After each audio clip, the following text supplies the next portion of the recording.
পাঠ করছি শিখর চক্রবর্তীর লেখা গল্প পথে হলো দেরি।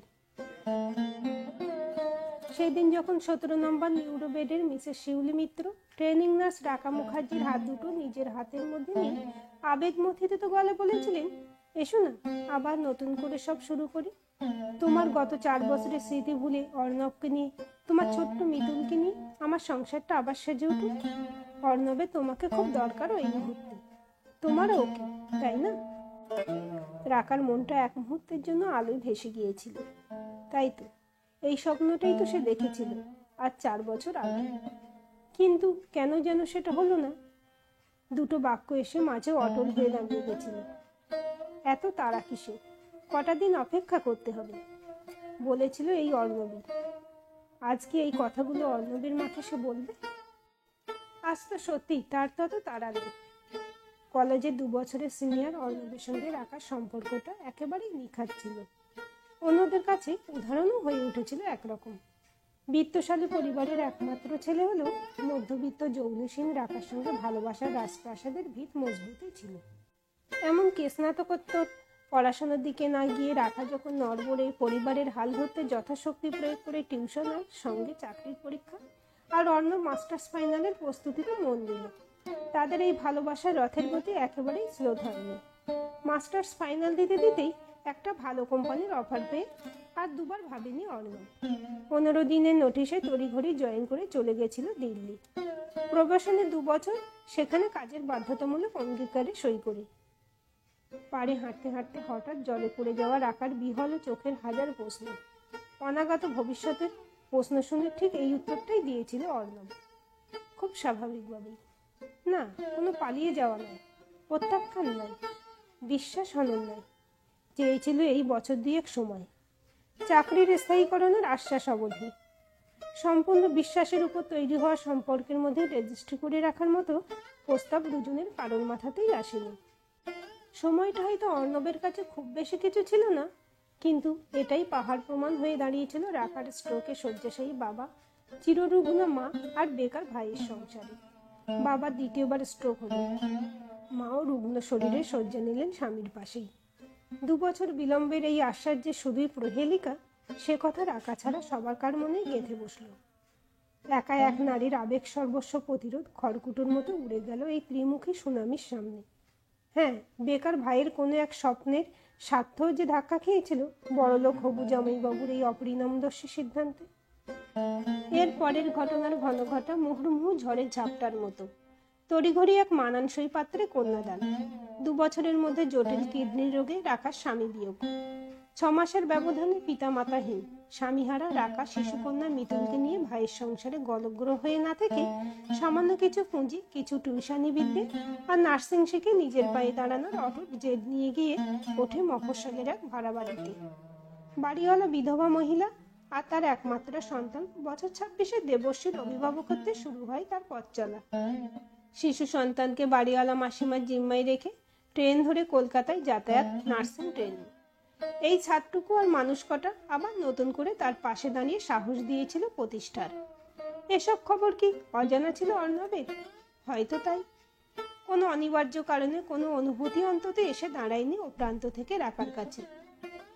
হাসপাতালে ট্রেনি ডিউটি শেষ দিকে একদিন 17 নম্বর বেডের পেশেন্ট অ্যাটেন্ড করতে গিয়ে চমকে উঠেছিল রাখা। বেডের পাশে তুলে বসে থাকা অর্ণব ও কিছুক্ষণ বাক্যরহিত হয়ে গিয়েছিল তাকে দেখে। তারপর ঘোর কাটিয়ে স্বাভাবিক হয় দুজনেই। শিউলি মিত্র 7 দিনের হাসপাতালবাস যত্নে ত্রুটি হয়নি রাখার তরফে। পেশাদারি দক্ষতায় সামলেছে সবকিছু সুচারুভাবে। একই সঙ্গে অর্ণবের সঙ্গে কিছুটা ভেসেছে, ভাসতে চেয়েছে চেনা পুরনো স্রোতে। আগ্রহ ভরে শুনেছে তার অসফল দাম্পত্যের কথাও। আমার ওকে বুঝতে ভুল হয়েছিল রাখা। আমি মনে প্রাণে চেয়েছিলাম এক ঘরোয়া হোমমেকার, কটা দিন কলকাতার বাড়ি সামলাবে মাকে নিয়ে, তারপর তো আমি চলেই আসতাম। তোমার বিয়ের খবর শোনার পর মায়ের স্বাস্থ্যের কথা ভেবে তো এছাড়া আর কিছু ভাবার ছিল না। আমার নিজস্ব রোজগারে অর্থকষ্টের কোনো সম্ভাবনাই নেই। তমালিকা বেঁকে বসলো, নিজ যোগ্যতায় চাকরি করার জেদ চাপলো।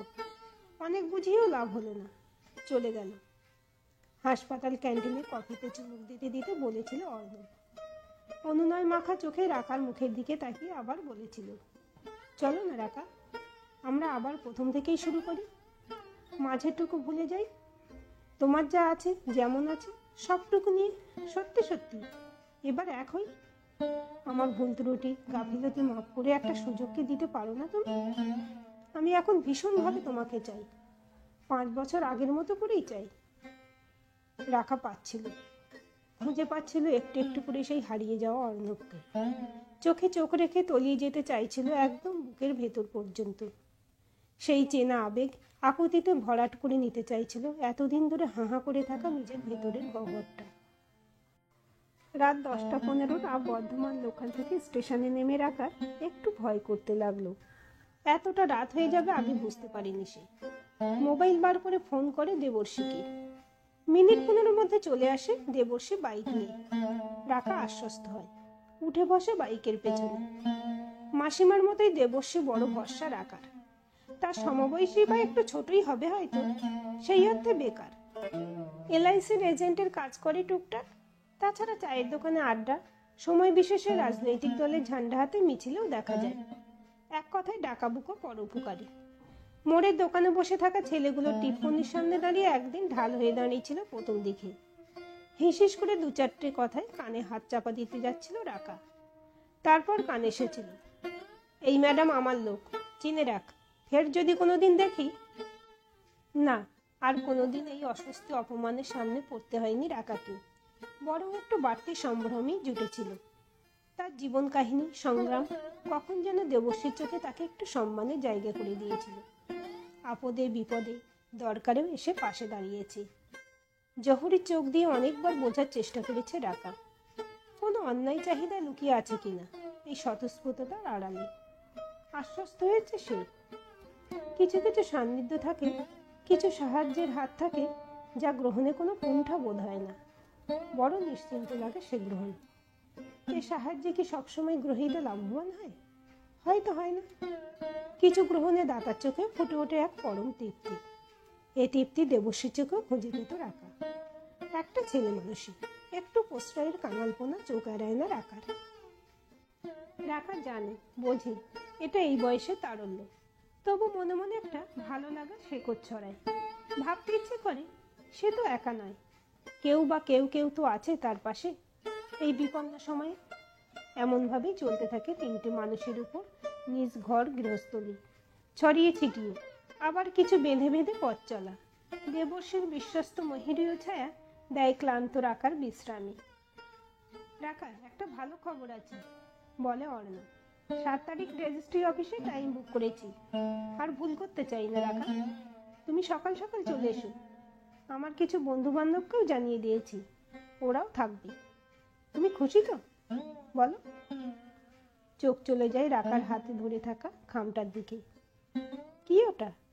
প্রশ্ন করে অর্ণব। সারপ্রাইজটা সেভাবে ঠিক জমে না। আস্তে আস্তে এগিয়ে দেয় খামটা। সরকারি নার্স হিসেবে কাজে যোগদান পত্রে, কালনা সাব ডিভিশন হাসপাতালে। আগামী 5 দিনের মধ্যে যোগদানের নির্দেশ।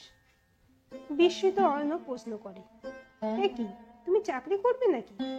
তোমায় তো বললাম কোনো দরকার নেই। দোষ, এসব ভুলে যাও। রাকার পায়ের তলার মাটি দুলে ওঠে। এটা তো চাকরি নয়, এটা তার পরিচয়। একটা ছাদ, একটা বিশ্বাস, অনেকটা যুদ্ধ, অনেকটা রক্ত, ঘাম, তৃপ্তি, অনেকটা স্বপ্ন। কে বুঝবে, কাকে বোঝাবে? সে তো তখন রেস্টুরেন্টের বিল মিটিয়ে বেরিয়ে যেতে যেতে মনে করিয়ে দেয়, 7 তারিখ কিন্তু সকাল সকাল, দেরি করো না। রাকা বুঝতে পারে না সত্যিই কি দেরি হয়ে যাচ্ছে, নাকি স্বপ্নের দিক ঠাউর করতে একটু বেশি তাড়াহুড়ো হয়ে যাচ্ছে। ঘুমন্ত মেয়েটার মুখের দিকে তাকিয়ে একটা দীর্ঘশ্বাস পড়ে রাকার। খোলা হাওয়ায় চাঁদের আলোয় ভেসে যাওয়া বারান্দায় গিয়ে দাঁড়ায়। এ দুটো দিন বড় ঝড়ঝাপটা গেছে তার আর এই পরিবারের মানুষগুলোর ওপর দিয়ে। খেলতে খেলতে হঠাৎ অজ্ঞান হয়ে গেছিল মিতুল। রাকা তখন কলকাতায় হাসপাতালে ডিউটিতে। ফোন যায়, তড়িঘড়ি ফেরে। ততক্ষণে মিতুলকে হাসপাতালে ভর্তি করেছে দেবর্ষী। ছুটেছিল সোজা হাসপাতালে। মাসিমা উদ্বিগ্ন চোখে এগিয়ে এসে বলেছিলেন, ডাক্তার বলেছে ভয়ের কিছু নেই, একটু অ্যানিমিক হয়ে পড়েছে, সাথে একটু চেস্ট ইনফেকশনও আছে, রক্ত দিতে হয়েছে। দেবর্ষী সব ব্যবস্থা করে দিয়েছে, ব্লাড চলছে, ওষুধপত্র সব এনে দিয়েছে। তুমি মা একদম ভেবো না, সব ঠিক হয়ে যাবে, আমরা আছি তো। রাকা আর পারেনি। স্থান কাল পাত্র ভুলে মাসিমাকে জড়িয়ে ধরে হাউমাউ করে কেঁদে উঠেছিল। প্রাথমিক জড়তা কাটিয়ে মাসিমার হাতও তখন রাকার চুলের মধ্যে বিলি কাটতে আরম্ভ করেছে। মাসিমা কখন যেন মা হয়ে উঠেছে তখন। তুমি একদম কান্নাকাটি করবে না কিন্তু, বলে দিলাম। দেবু আছে, ওর বন্ধু বান্ধব সব এখানে আছে, কোনো দরকার হলে ওরাও থাকবে, একেবারে মিতুলকে বাড়ি নিয়ে যাওয়া পর্যন্ত। একটু থেমে একটা দীর্ঘশ্বাস ফেলে আবার যোগ করেছিলেন, লোকে যতই দুচ্চারি করুক, আমার ছেলেটা বেকার বাউন্ডুলে হলেও বড় খাঁটি মানুষ গো। ওর বুকটা অনেক বড়, শুধু যদি একটা ঠিকঠাক কিছু করতো তাহলে ওর একটা সংসার আর তোমার মতো একজন। কথাটা আর শেষ করেন না, আঁচলের খুঁটে চোখ মোছেন। রাকা বিব্রত হয়ে আস্তে আস্তে উঠে যায়।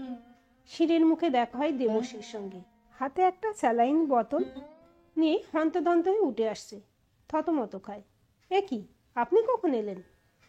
রাকার চোখ আবার ছলছল করে ওঠে। ধরা গলায় কিছু বলতে চায়, দেবর্ষী ঘাড় নাড়ায় ছদ্ম গাম্ভীর্য নিয়ে। একদম নয়, একদম কোনো কান্নাকাটি নয়, সব ঠিক আছে, আপনি আমার সঙ্গে চলুন, কিছু খেয়ে নিন। বুঝতে পারছি কিছু খাওয়া হয়নি আপনার। রাকা সবেগে ঘাড় নেড়ে আপত্তি জানাতে চায়। দেবর্ষী করা অভিভাবক শক্ত হাতে রাকার হাত ধরে টান দেয়, দুপা ঘিয়ে একটু লজ্জা পেয়ে আবার ছেড়েও দেয়। রাকা আবার অনুভব করে একটা বটের ছায়া, একটা ভরসা। শুধু কি ভরসা? দেবর্ষীর শক্ত মুঠোয় এক টুকরো উত্তাপও পড়ে পাওয়া গিনি সোনার মতো জমিয়ে রাখে মনের ভেতর। একটু আগেই দেবর্ষী রাতের আড্ডা সেরে ফিরল বাড়িতে। ওপরের বারান্দায় দাঁড়িয়ে থাকা রাকাকে দেখে একটু হাসে, খবর নেই মিতুলের।